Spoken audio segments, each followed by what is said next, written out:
One of the best ones, better than the rest ones. Like a first dip Copenhagen, first sip from a cold Swing high one. from Like a left, Chipper back Jones to or right a center, long and gone it's out of the only park. 2-1. Once in a lifetime, got you looking back like, damn right. Wishing like hell you'd have held on tight when you... Hello, everybody. Welcome to another episode of the Chop Won't Stop podcast, a Braves podcast for Braves fans. Today, I am the lone host. Nick and Jordan were recording on a Friday. They're busy for work, but we have an awesome guest. Landon Stephens, he's currently with the Rome Braves, has a very interesting baseball background from the time he was in Little League Up, which we'll talk about. But Landon, we appreciate you hopping on, man. Yeah, for sure. Thanks for having me on, guys. Hey, no problem. So first off, I know as we're recording on this Friday, you're up in Maryland. How's the weather up there? Because it's getting hot down here in the South. Yeah, it's actually weird. So it's supposed to get up to 95 this weekend here in Maryland, which they're all kind of freaking out about and stuff that I guess they're not used to at this time. But it's been kind of cool the past couple of nights. So it's been nice to get away from the Georgia heat a little bit, but I guess it's following us up here. Yeah, right. Have you been able to hit up any of those crab cakes yet? So we went to we flew in on Monday, and we actually went to the Orioles and Yankees game down at Camden Yards. So I got to check that off my list. And there's a place called Jimmy's at the ballpark, and they had some pretty interesting menu items, and I got some crab fries. So that was something I didn't get any crab cakes, but I got crab fries. So I guess that somewhat counts. Do they have the Old Bay seasoning like up on the condiment stand? Yes, they have all that stuff. It was kind of unique. Yeah, you can tell they're all into that up here. That's awesome. And I don't know, from your viewpoint, being at Camden Yards, it looked like it was a creative ballpark. I know Aaron Judge and them were talking about it and kind of joking. It's kind of unique in a sense. I guess it's one of the older ones left, along with Fenway and Wrigley. But it was definitely unique with the warehouse out in right field. It's kind of cool. I guess where we're playing at also is a Cal Ripken experience, and I guess he built a look-alike warehouse that's two Marriott hotels. It's not behind our field; it's behind one of the other youth fields, I believe. But exact same field, as a replica type thing. So yeah, definitely unique. It's really cool to see. Awesome. Well, that's one of the places I haven't been. I've probably been to, I think, 10 to 11 major league ballparks right now. So that's one of the ones I'll eventually get to check off. But, kind of life gets in the way with those kind of things. But I do want to, Sure. hop into a few questions. So just looking at kind of looking at your stats, doing my own research this year and last year, you're having great slugging years, even whenever you're in college. But especially this year, in high A, you've already been named player of the week earlier in May. And you're already at 10 home runs this year, 21 last year. So kind of as, an individual, what is your approach at the plate? Kind of what are some of the things you're looking for that's kind of led to the successes in terms of that slugging percentage for you? For sure. Yeah. I'm always trying to do damage. I think that's something that has been made clear to me is I'm here to do damage and hit the ball hard and hit it far. But those are things that I'm always trying to improve on. And those are meetings that I have and conversations that I have to try to make myself an all-around hitter. But my approach at the plate, man, is to get a heater. I'm always looking for a fastball. My timing's always on time to hit the fastball. And this year I've kind of changed some of that approach and where I'm looking for that fastball. And it just allows me to be on time for off speed. And something that I take pride on is trying to work my mechanics in the cage and pre-game and everything like that to allow myself to stay through the baseball as long as possible. And I think that's something that, as a hitter, that if you're pulling off or you're constantly late, you just have no chance. So I'm always trying to be on time, if not early, and then stay in the zone as long as possible and just give myself a chance to catch that barrel. Yeah, for sure. Are you a firm believer in the 3-0 daddy hacks? Being a power hitter? Without a doubt. That's part of the game, right? Just load up. I think it's funny because the game's changing so much and people think 3-0 you're getting an automatic fastball. And to be honest, nowadays that's just simply not the case. Mm-hmm. It's not. Pitchers are going to throw whatever pitch and whatever count. And that's something that, I've kind of just accepted. And even though I'm always sitting on a fastball, like I'm always ready to hit whatever comes over the heart of the plate. Mm-hmm. Like if it's a mistake, I'm trying to get it. And I think that's just something that pitchers are throwing harder than ever, but I think they miss more than ever too. Of course, you have your crafty guys that are going east and west in and out on the plate, but these guys who are going up and down in the zone, like they're going to get you a lot, but they're going to miss a lot too. So it's just a matter of, when you get it, don't miss it. Yeah, for sure. And I know this has been talked a lot, especially in the minor leagues. And Tucker Davidson did a whole Twitter thread. But as a batter, with some of these changes that they're trying to implement in the minor league with like the pitch clock, stuff like that, how has that changed, your approach or your mindset whenever coming up to the plate, knowing that a lot of the stuff's trying to speed up the game? I'm not going to lie. It's been nice to have the game sped up.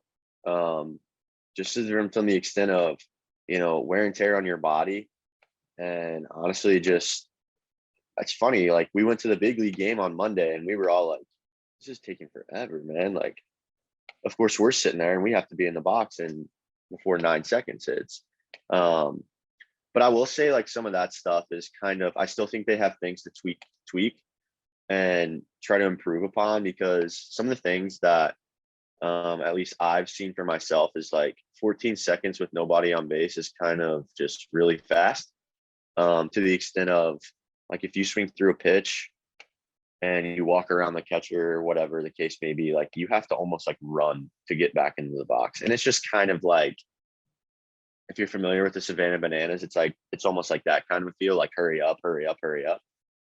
Where I think some of that loses sight of the game, where I think that can be improved upon. And it's funny because you have to, I mean, like we train mental approach just as much as we do physical. It's a huge part of the game. So whenever you have less time to process what just happened, you can get sped up a little bit. And I would say at the beginning of the year, that was definitely happened to a lot of us, where the mentality that we were taking and the thought processes that we were having before the next pitch were kind of speeding us up to the extent of the next pitch was kind of just a wash. You couldn't get locked back in quick enough.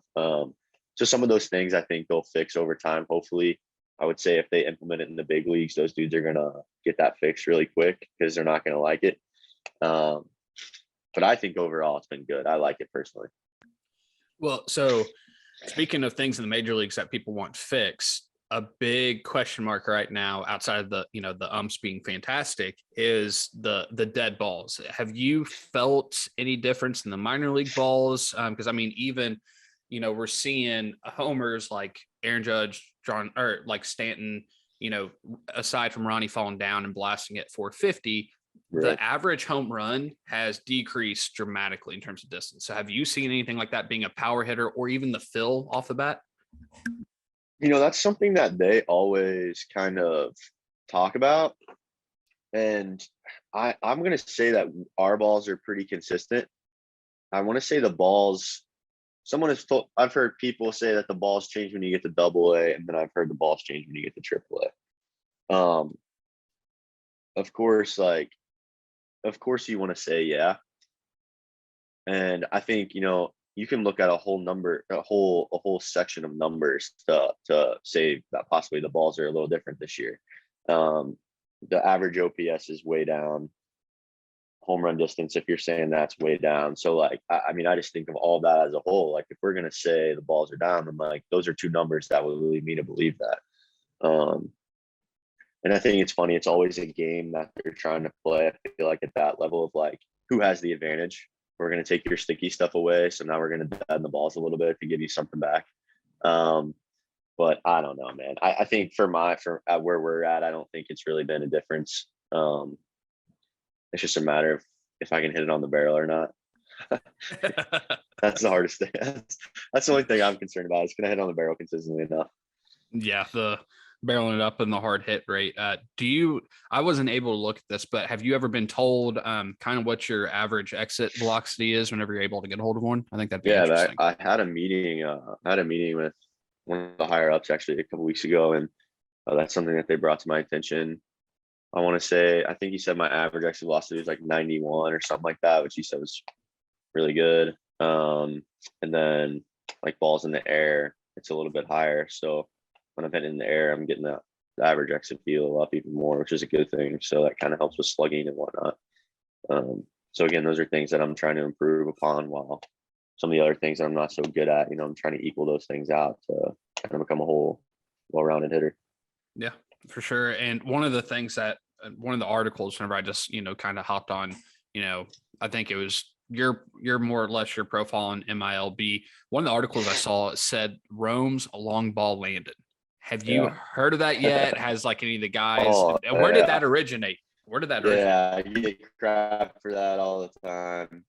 So the guy who calls our games, I forget which game it was, but he actually called it on one of my home runs, and then the next day they said it in the stadium out loud, and my buddies were giving me all kinds of crap about it. Of course it's fun, I think that's something I'm going to try to coin this off season and put it on t-shirts for little kids or something. Just make fun with it and whatnot. But it's all fun, man. That's the kind of stuff that you like as a player, even though sometimes it may be a little corny or whatnot. But at the end of the day, you enjoy it, and that's why we're here. It's to have fun, and we're playing a kids game. So yeah, I just wondered if you had heard anything about that, or if it was just like in passing. Yeah. Who are some of the teammates that that get the biggest kick out of it whenever something happens? Oh, Christian Robinson loves calling me Longball Landon. Javi Valdez, they love bringing it up. They love talking about it. But it's funny. So another thing I noticed while I was on there is, even whenever you were at Miami of Ohio, you are more of a utility guy, but right now you're kind of first base, left field, a little bit more DH. Kind of as a utility player, what makes you feel like you can be an asset anywhere that you're put on the field? And if you have a more preferred position, what is that? Yeah, I mean, that's something that when I was in college, I got feedback after my junior year when I didn't get drafted, is they said they thought I was pretty one-dimensional. So I kind of took that to heart, and really I was set out to figure out how I could play multiple positions at an above average level, or at least an average level, to where I was versatile if someone needed a day off or whatever the case may be. Because I want to play every day. Those are things that as a player, like, you're trying to stay in the lineup, you're trying to hit. And so, yeah, I mean, in high school, man, I was primarily a shortstop. And I think that's how everyone starts out. Everyone's primarily a shortstop, and then you get moved to the corner infield, then you get moved to the corner outfield. But I think, having that background has allowed me to, have benefit from that, and really understand, how to play the game at both on the infield dirt and the outfield grass. So, I mean, I don't necessarily want to say I have a preference. I know he sticks me out in left or right, or in left a lot. But I think last year I played a lot of games in right as well. So, I mean, I'm comfortable with all of those. I actually think left field's a little bit harder than right field, just with the way the ball travels off the bat, from a right-handed hitter.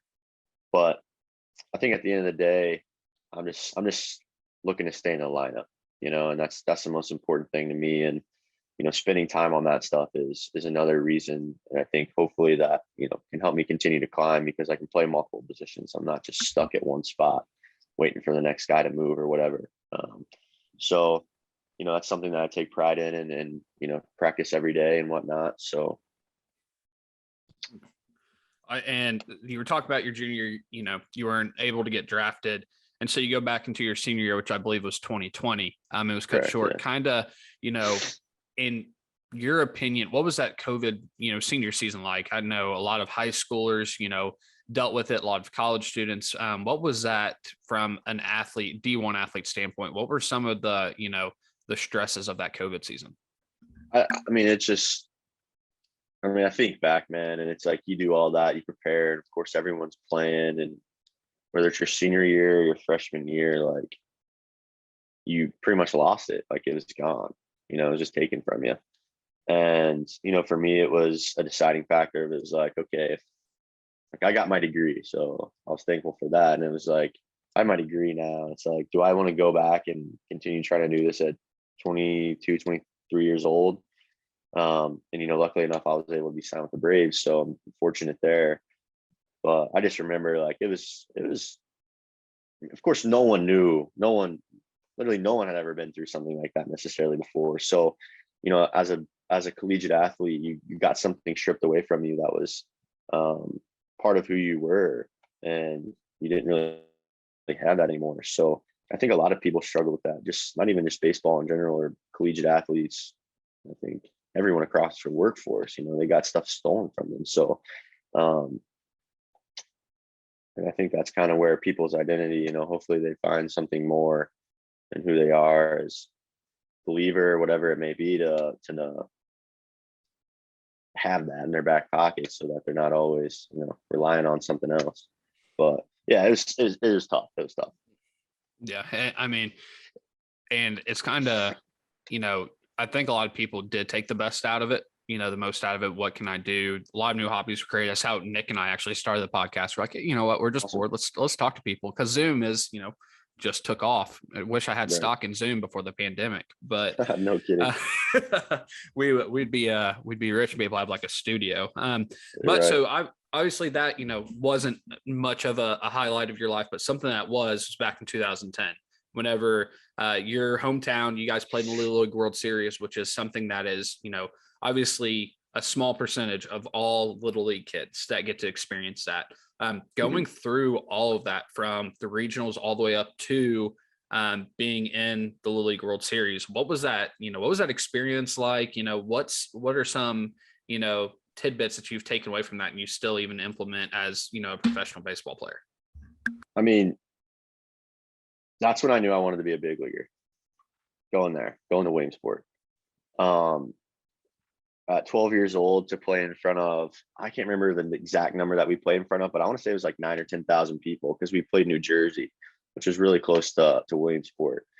I mean, we had a big crowd, and like, it was funny, like a lot of kids were nervous and whatnot, but I just soaked that in, man. And it was so fun. And I think that's something that, playing where the level that I'm at now, it's like you can sometimes lose sight of that stuff. So to answer your question, it's like to have fun like you were when you were playing as a kid is something that this game requires, I think, if you're going to make it a long time, because it's a grind, and it mentally can drain you, physically it can drain you. And I think, when you're playing out there, if you can just have the standpoint of you're trying to have fun and you're playing to have fun and you're playing with your friends. I know that sounds cheesy and cliche, but those are the kind of things and the kind of mindsets that truly keep you in the game.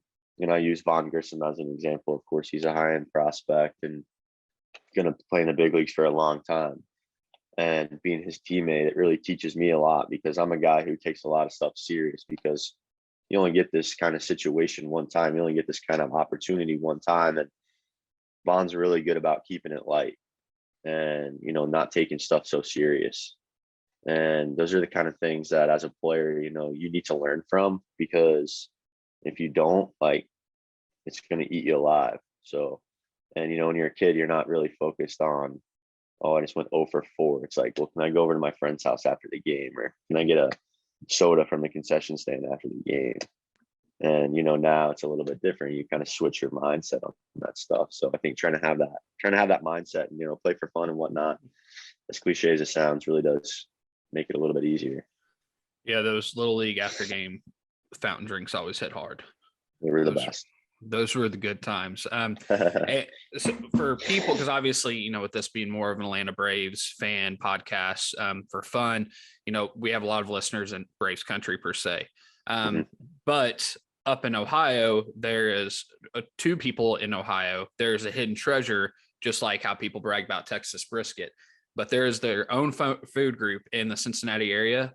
And obviously, what I'm talking about, that Skyline Chili. If you had to talk about Skyline Chili, just for anybody listening, how would you describe it? What way do you get your Skyline? Do you, is it just like with Mia with ranch? Do you dip your finger and eat Skyline? What is, just explain it to everybody. So Skyline is kind of almost it's in Great American Ballpark, which is the Red Stadium. It's the go-to thing. But of course, we have tons of different restaurants around the city of Cincinnati and in Kentucky. He actually has one in Florida as well now, which is crazy. but it's kind of a delicacy. You have spaghetti noodles, you have chili, and you have cheese. So that's a 3-way. And then you have cheese conies, which is a hot dog, chili, cheese, mustard, and onions. And some people are probably like, wow, that's just not it. I'm not looking to eat that. But it goes phenomenal together. I grew up eating it. So when people say it sounds gross, I'm like, you don't know what you're talking about. But so when I was in college, I actually came across one of my buddies gets something called a chilito. He's chili and spaghetti inside of a tortilla, inside of a burrito. And with sour cream, and it's just phenomenal. It's phenomenal. I can go with like 2 or 3 of those and a couple of cheese conies, and I'm good. So whenever you're in Walmart, because I know now Skyline is on the shelves in Walmart, pretty much any, I guess grocery store, do you just immediately, if you're with teammates, just bypass all the other chili and just go straight to that blue Skyline can and scoop it? For sure. Yeah. If they even are questioning what I'm doing, it's just like, this is home, man. This is home. Mm. And of course I think, so someone told me this, there's actually supposedly there's cinnamon and chocolate in the chili, which you would never taste it. You don't taste it, but I guess there's hints of that in there. And I tell them that, and they're just like, yeah, I'm out. There's no way I'm eating that. But I mean, I think, man, I don't taste it, but it's pretty dang good. Yeah, I know a lot of people, kind of like I was telling you before, my mom grew up in Ohio, and I am not of a Skyline fan. I'm the only one in my family. And so Funny. I get every time they're eating Skyline, they send me a Snapchat. I'm like, hey, you guys do you, I'm happy for you. But no, it's just one of those things the Texas brisket Skyline chili, down in New Orleans, that soul jambalaya food is it's unique just seeing those different, food groups more or less. For sure. Yeah, awesome. I think that's cool because every city, has their own thing. And that's kind of whenever I go to a ballpark, I always ask what's the thing to get? Because they got something. Yeah, I forget his name. He's on TikTok. He's one of those content creators, and he's been traveling the ballparks doing what you were saying. It's what's the number one thing I should get? He gets to meet the people. Right. I'm like, man, that'd be the life. I get to visit, all the ballparks and just eat. Yeah. How easy is that? Right. But so we're going ahead and kind of wrap it up. Landon, we appreciate your time so much, and get to know a little bit more about you, just kind of as a person, and kind of get to know your story, some of your approach style. I'm kind of mixing that in and just, relaxing instead of, always just focusing on the game and taking it serious. But we appreciate you so much for your time. We hope we can have you back on in the future. And we here at the Chop Won't Stop podcast, we wish you the best of luck, and we'll be sure to follow you and keep rooting for you. Appreciate it, man. Thank you so much.